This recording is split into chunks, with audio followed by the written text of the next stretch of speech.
Hello everyone, welcome back to R K smart classes.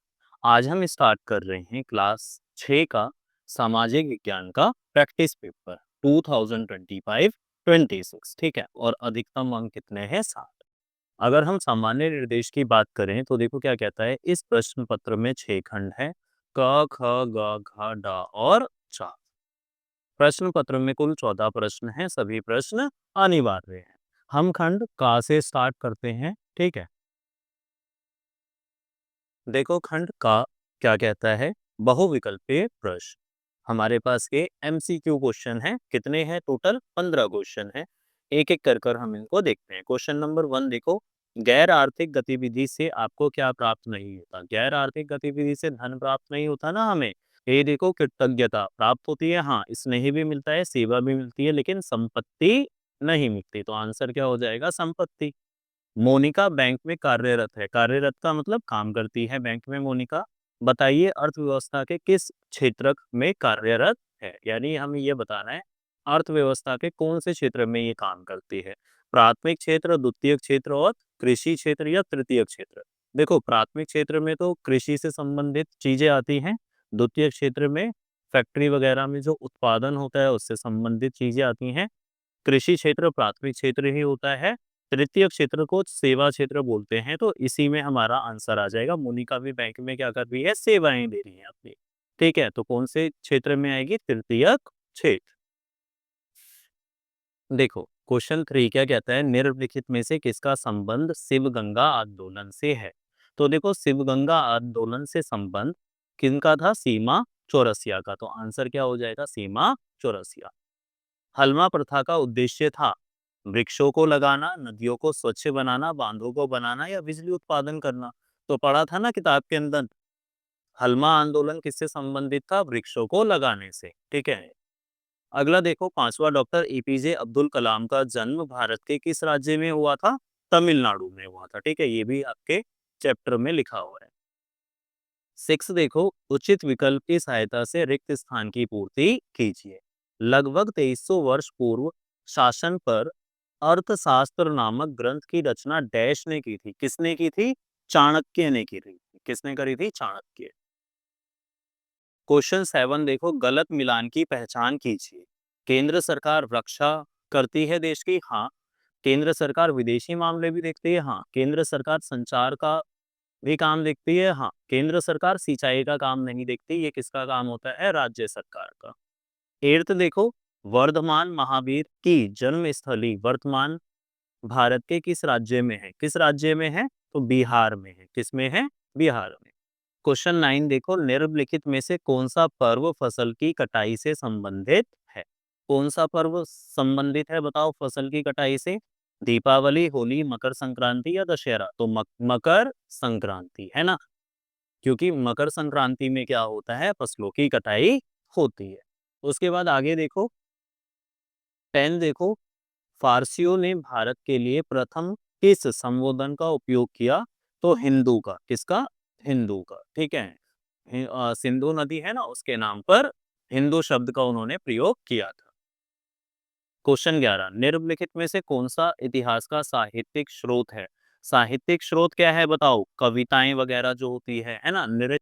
Next देखो, निम्नलिखित में से किस वेद में सबसे पहले सरस्वती नदी के विषय में जानकारी मिलती है? कौन सा वेद था?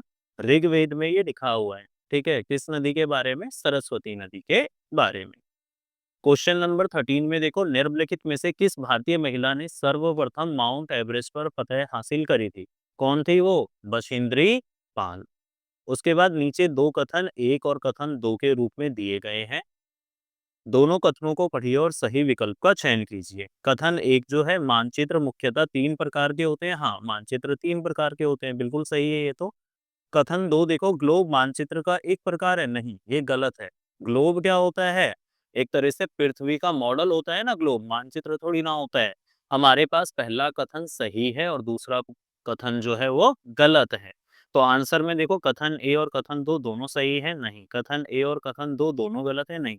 कथन ए सही है और कथन 2 गलत है। तो सी हमारा आंसर आ जाएगा। ठीक है, 15 देखो क्या कहता है, सही मिलान की पहचान कीजिए। विश्व का सबसे छोटा महासागर प्रशांत महासागर, गलत है ये तो। सबसे बड़ा महासागर है ना प्रशांत महासागर, तो विश्व का सबसे छोटा महासागर हिंद महासागर, ये भी गलत है। विश्व का सबसे छोटा महासागर आर्कटिक महासागर, हाँ ये सही है। ठीक है, इसी के साथ हमारा खंड का जो है खत्म होता है।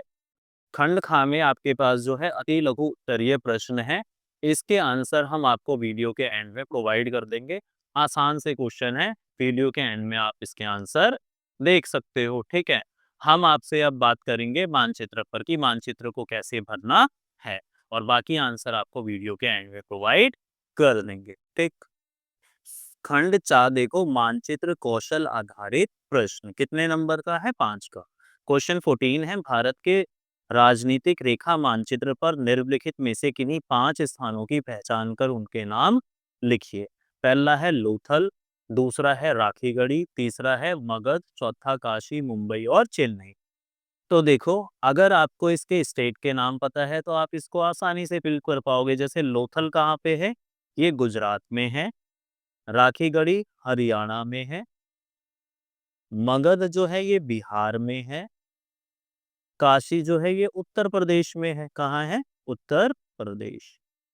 मुंबई जो है ये महाराष्ट्र में है। और चेन्नई जो है ये कहाँ पर है? ये है तमिलनाडु में। ठीक है, आओ मैप में हम इसको फिल करते हैं। ठीक, चलो देखो, ये गुजरात है ना हमारा, तो यहाँ पर क्या हो जाएगा? लोथल। यहाँ क्या लिख दोगे? लोथल। उसके बाद हमारा जो है सेकंड पर था राखीगढ़ी। राखीगढ़ी जो ये हरियाणा में है, तो यहाँ पर लिख दोगे आप राखीगढ़ी। राखीगढ़ी। ठीक है, उसके बाद थर्ड नंबर पर हमारा जो था, थर्ड नंबर पर हमारा मगध था। मगध यहाँ बिहार में है, तो यहाँ पर आप लिख दोगे मगध। फोर्थ नंबर जो है, वहां पर हमारा जो था काशी, उत्तर प्रदेश में हमारा क्या है? काशी, तो यहाँ क्या लिख दोगे? काशी।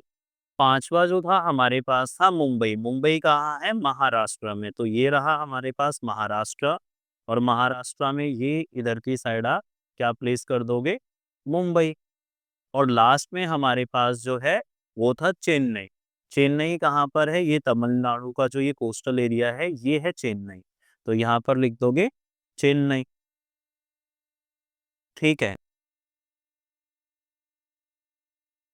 इसी के साथ हमारी वीडियो खत्म होती है। अगर वीडियो पसंद आई हो तो चैनल को लाइक करें, सब्सक्राइब करें फॉर फ्यूचर अपडेट। मिलते हैं हम नेक्स्ट वीडियो में। Thank you for watching and have a nice day.